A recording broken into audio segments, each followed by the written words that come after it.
Inside the packed mathematics auditorium of Blackstone University, more than 200 people burst into laughter as Professor Evelyn Carrington pointed at the janitor leaning on a mop at the back of the room. He can't even count cleaning supplies correctly, and you think he understands advanced theorem structures. Her voice dripped with contempt. The crowd took it as a joke. The man said nothing. He removed his work gloves, walked to the chalkboard, and stared at the unsolved problem that had defeated the room for 3 hours. Then he picked up the chalk. The auditorium had not always known him by his face. For most of the past 4 years, Nathan Cole had moved through Blackstone University. After midnight, a tall man in gray coveralls who pushed a mop bucket down the corridors of the mathematics building while the city outside slept. He cleaned the chalkboards last, always last, because he liked to read what had been left there before he erased it. No one had ever caught him doing it. No one had ever looked long enough to catch him. He lived in a one-bedroom walk-up, 2 blocks from the elevated train, in a building where the radiators hissed all winter and the windows never sealed right. The rent was late more often than it was on time.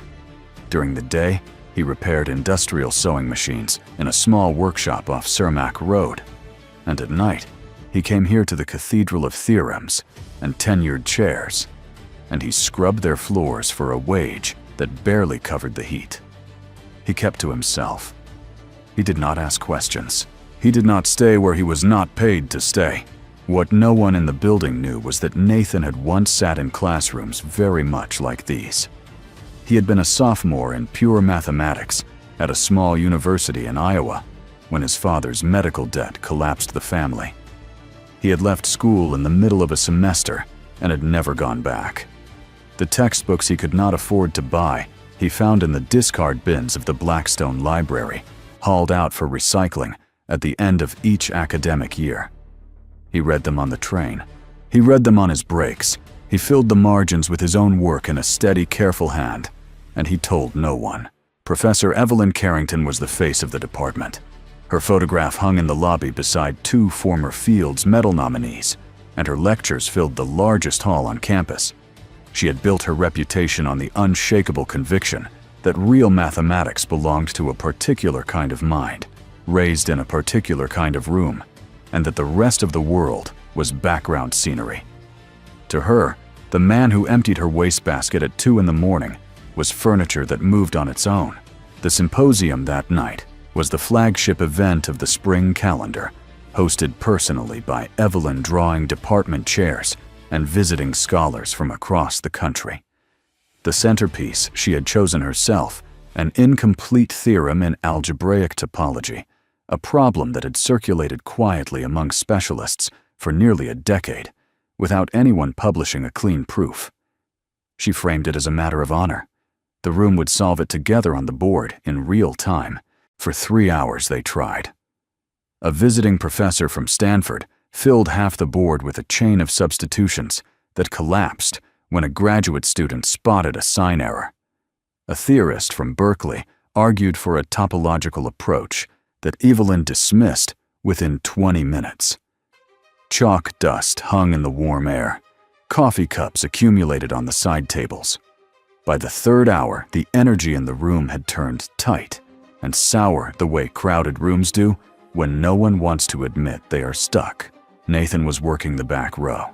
He moved between the seats with a soft cloth, wiping down the wooden armrests, listening, because he could not help listening. He had read about the problem 2 summers earlier in a journal someone had thrown out behind the faculty lounge, and he had thought about it on the train for months afterward. He had thought about it, in fact, until he had understood something the room in front of him had not. The error was not in any of the steps they had written down. It was older than that. It lived in the assumption they had all accepted before they even picked up the chalk, a small, quiet assumption about how the underlying space behaved at its boundary. From that one mistake, every path forward bent the wrong way. They were not failing to solve the problem. They were solving a different problem, one that did not exist. He did not mean to say it out loud. The words left him almost under his breath, somewhere between a thought and a comment to no one.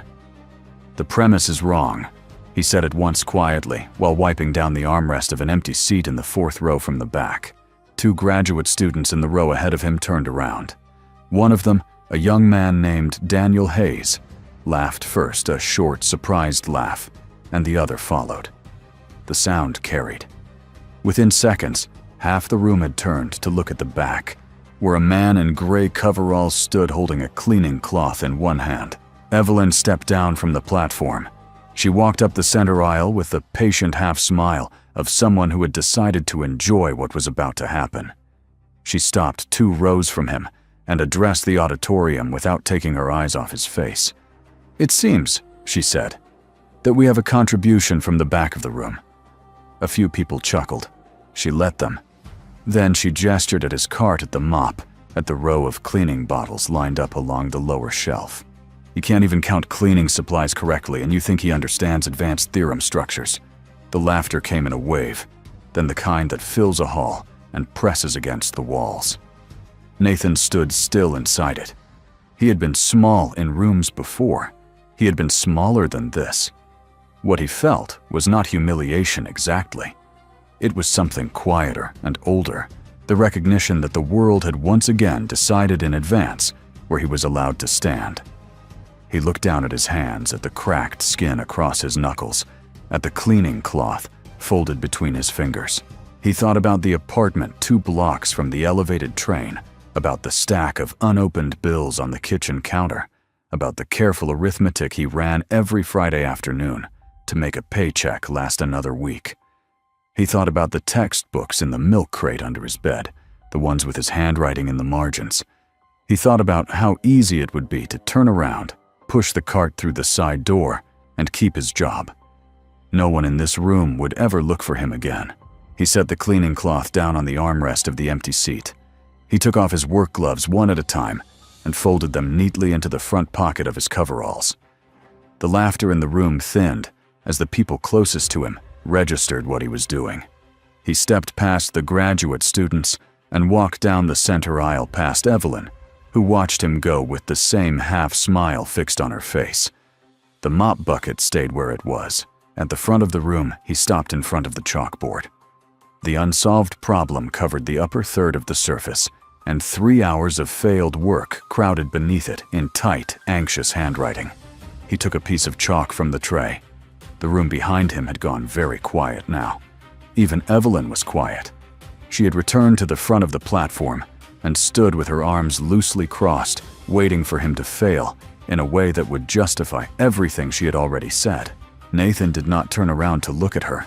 He kept his eyes on the board. He raised the chalk and held it there for a long moment, just above the surface, as if measuring a distance no one else in the room could see. Nathan began at the upper left corner of the board, just under the original statement of the theorem. He did not erase any of the existing work. He drew a small vertical line down the middle of the open space and started writing on the right-hand side, letting the failed attempts stand as their own evidence. His handwriting was small, and even the kind of hand that came from years of writing in margins. The chalk made a clean, soft sound against the slate. A murmur rose almost at once. The notation he chose was older than what most of the room used, a compact shorthand from a textbook published in the late 1970s that had long since fallen out of fashion. A graduate student near the front leaned over to her neighbor and whispered something. 2 rows behind her, a visiting lecturer let out a short, dry laugh that he tried to cover by clearing his throat. Professor Richard Brennan, the Berkeley theorist Evelyn had dismissed earlier, stood up from his seat in the 3rd row. Whatever resentment he carried toward her seemed to matter less than the prospect of a janitor at his own board. "I'm sorry," he said in a voice loud enough to carry. "Could you tell us what you think that symbol means? Because at this institution we generally use modern conventions." A small ripple of laughter answered him. Brennan remained standing, arms folded across his chest, waiting. Nathan answered without turning. "It means the same thing either way. The older form is shorter. I'll switch if it helps." He kept writing. The line he was building reached the bottom of the board's right-hand side, and he started a second column underneath the first. Daniel Hayes, the graduate student who had laughed first from the back row, had moved down to the second row at some point during the walk to the front. He was leaning forward now, elbows on his knees, watching the chalk move. The smile he had worn earlier was gone. He said nothing. What Nathan was doing, slowly and without commentary, was tracing a single thread through the 3 hours of failed work above him.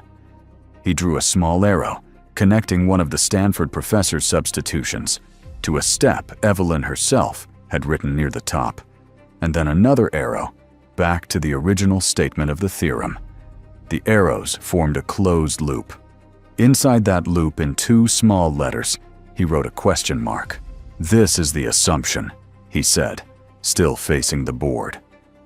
"Everyone in this room accepted it before the work started. You assumed the underlying space behaves the same way at its boundary as it does in the interior. It doesn't. Once that's true, every step above this line is solving a problem that doesn't exist." The murmuring died. Evelyn moved closer to the board. She did not interrupt yet. She read what he had written, and then she read it again, and the muscle along her jaw tightened in a way the front rows could see. The auditorium had shifted around him without him needing to ask for it. The graduate students in the lower rows had set down their phones. The visiting scholars had stopped exchanging the small, knowing glances they had been trading all evening. Even Brennan slowly sat back down. The hall had stopped watching a janitor at a chalkboard. It was watching something else now, something it had not come prepared to see. Nathan kept working. From the closed loop and the question mark, he opened a new line of reasoning. He did not argue against the failed attempts above him. He simply ignored them and built downward from a clean foundation he had drawn at the bottom of the board. The structure was strange. It did not follow the path any of the experts had tried. It folded the problem in half, along an axis no one in the room had thought to look for. "What he's doing," said a quiet voice from somewhere near the center of the auditorium, "is reframing the entire boundary condition." It was a woman this time, an older mathematician named Margaret Whitlock from the visiting committee. She was leaning forward in her seat, her glasses pushed up into her hair, watching the board with the absorbed stillness of someone who had forgotten she was in a room with other people. Evelyn heard her. Evelyn heard everything. She turned her head a fraction of an inch toward Whitlock and then back to the board, and for the first time that evening, her face was not arranged in any particular expression. She was reading the work.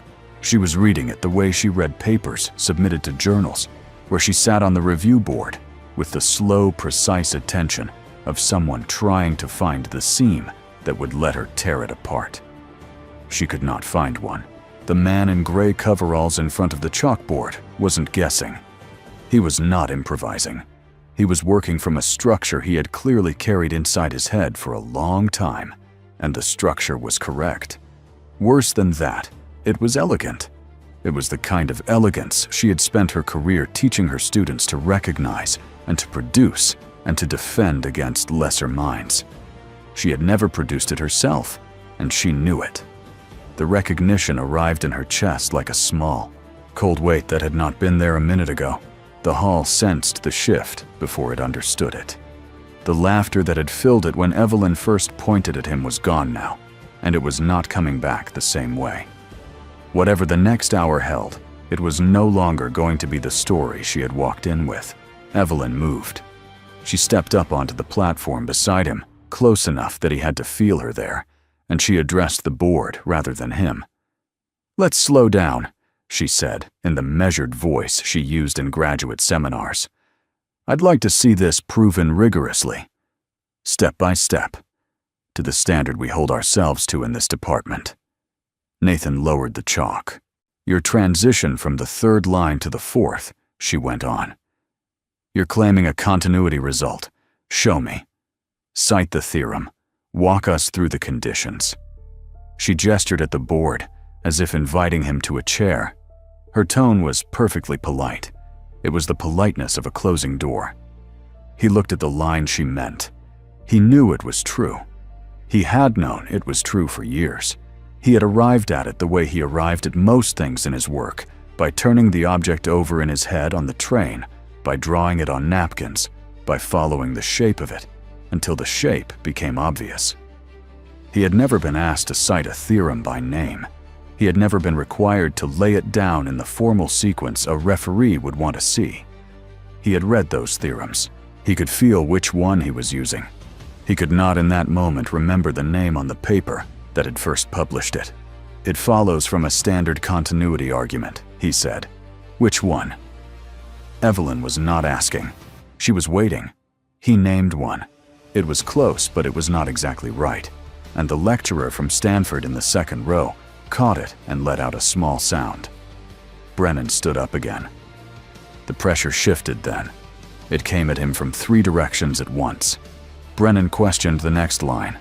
The Stanford lecturer questioned the line after that.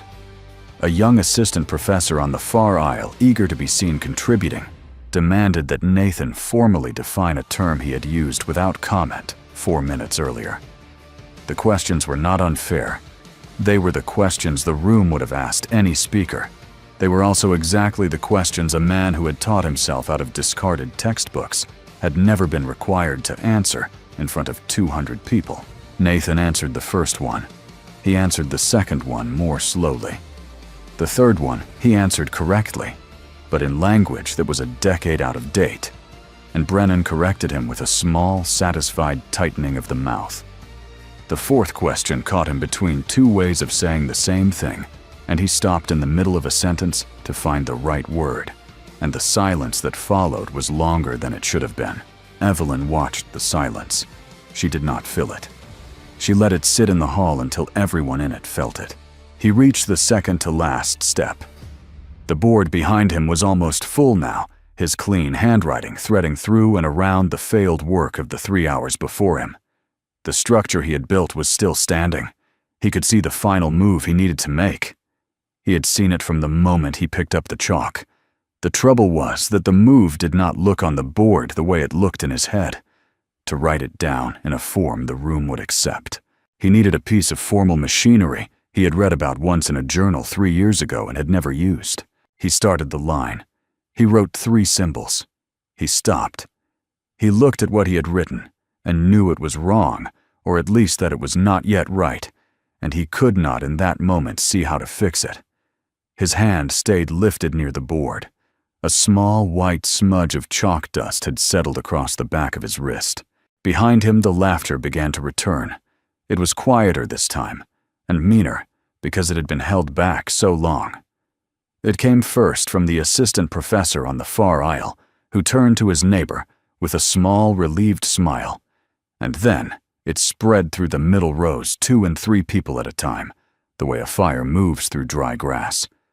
Brennan crossed his arms again and looked openly satisfied. Evelyn stepped a little closer. She did not raise her voice. She did not have to.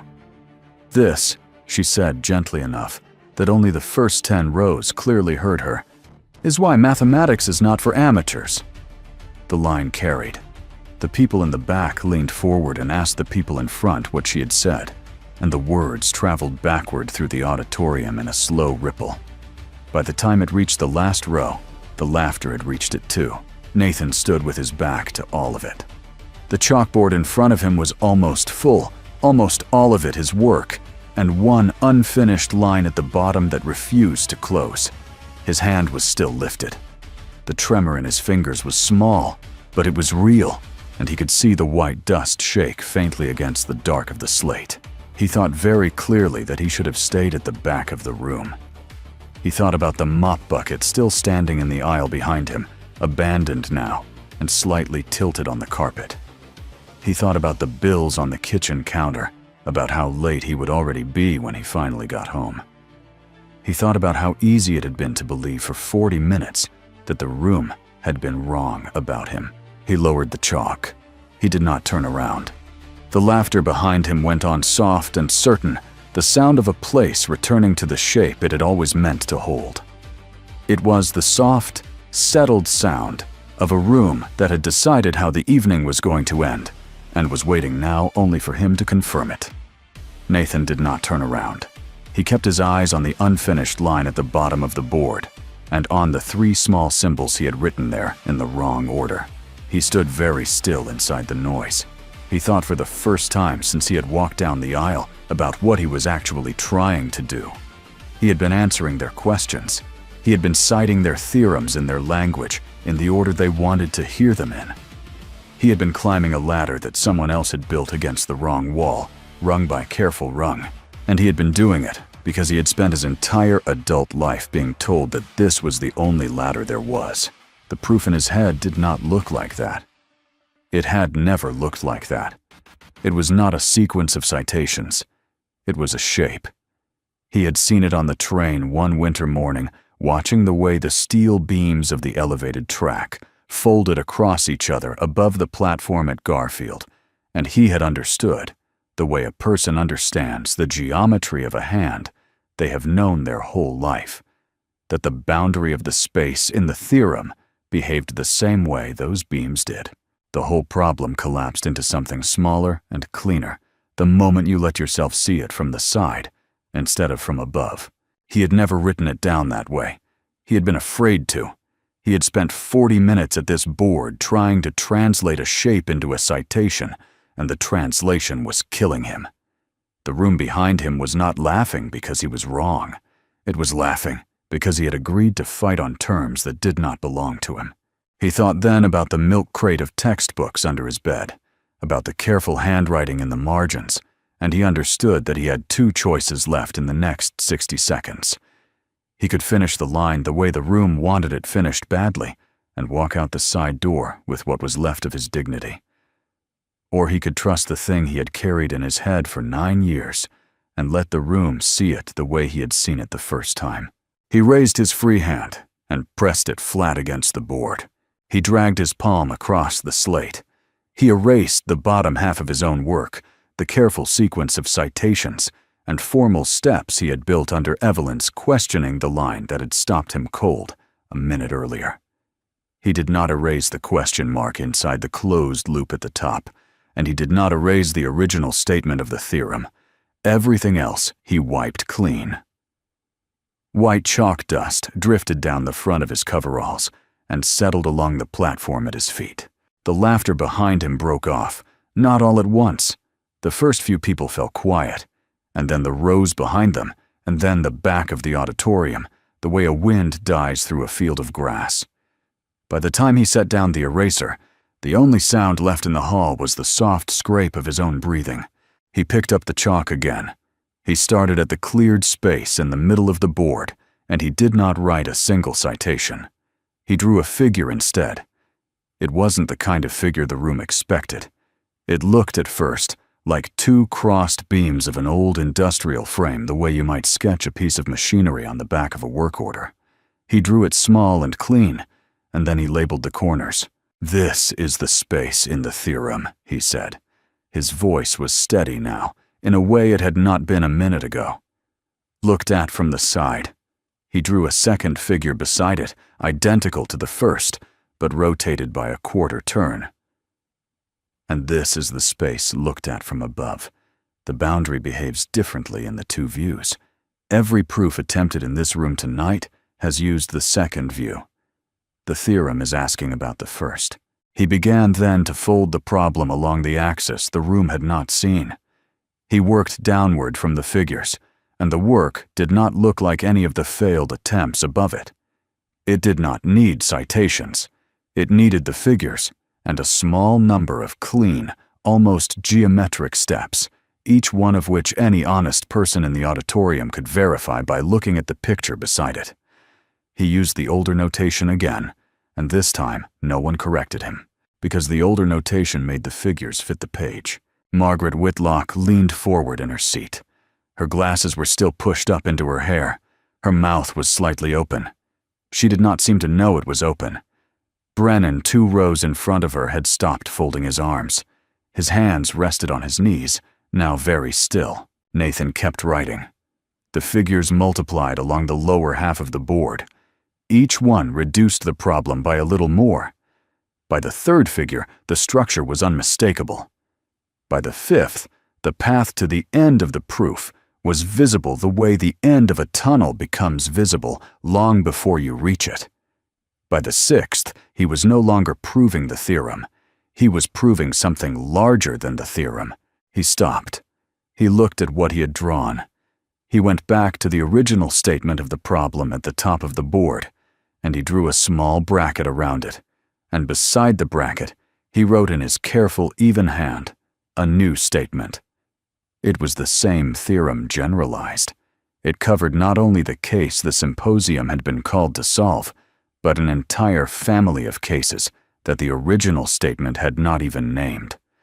The generalization was 3 lines long. It was the kind of result that, written on a different board in a different room by a different person, would have ended careers and started others. He set the chalk down on the tray. He stepped back from the board. The auditorium was completely silent. It was the silence of 200 people who had all stopped breathing at approximately the same moment and had not yet remembered to start again. Then Margaret Whitlock stood up. She did not say anything. She just stood. She was a small woman, and her standing was not dramatic, but in the silence of that hall, it carried like a struck bell. A man in the row behind her stood next. Then the Stanford lecturer in the 2nd row, who had laughed at Nathan's notation 40 minutes earlier, rose to his feet without taking his eyes off the board. Then Brennan slowly, almost reluctantly, but he stood. Then the row behind him, then the whole center of the auditorium in a long, uneven wave that traveled outward to the walls. The applause when it came was not the polite applause that ends a lecture. It was the other kind. It was loud and uneven, and it went on for a long time, and several people in the middle rows were applauding with their hands raised above their heads as if they wanted the man at the board to be certain they meant it. Evelyn Carrington had not moved from the edge of the platform. She stood 3 feet from him with her arms at her sides. The half-smile she had worn for most of the evening was gone, and what had replaced it was not anger and not embarrassment, but something flatter and more honest than either of those, the expression of a person who had just watched the floor of her own house give way beneath her. She looked at the board. She looked at the generalization in the small, careful handwriting at the top. She looked finally at Nathan. She did not speak for a long moment. The applause around her made the silence between them easier to hold. When she finally raised her voice to be heard over the room, it was quieter than anyone in the front rows expected. "What you have just shown us," she said, "is a proof I have not seen in this department, in any journal, or in any conference of my career. It is original, it is correct, and it is yours." Her voice did not break. It did not soften either. It was the voice of a woman saying something true because there was nothing else left in the room to say. She did not apologize. She did not look at the rest of the auditorium. She turned, and she walked off the platform, and she walked up the center aisle past the standing rows and out through the doors at the back of the hall. She did not come back. The journal accepted the paper 4 months later. It appeared in the autumn issue in the lead position, with a brief introductory note from the editors describing the result as the most important contribution to the field in nearly a decade. The author line carried one name, Nathan Cole. There was no institutional affiliation listed beneath it. The editors had asked. He had told them he did not have one. He still lived in the walk-up near the elevated train. He still rode the same line to work in the mornings, and he still repaired industrial sewing machines in the small workshop off Kermack Road in the afternoons. He had given up the night shift at Blackstone University. The department had offered him a visiting position and a research stipend and a small office on the 3rd floor with his name on a piece of cardstock taped to the door. He had accepted the office. He used it 3 afternoons a week. The rest of the time he was on the train or at the workshop or at his kitchen table working in the margins of books that no longer had to be discarded to reach him. Professor Evelyn Carrington had taken a sabbatical at the end of that spring semester. She did not return in the fall. The faculty website removed her photograph from the rotation in the lobby without any particular announcement. Where she went, no one in the department said out loud and no one asked.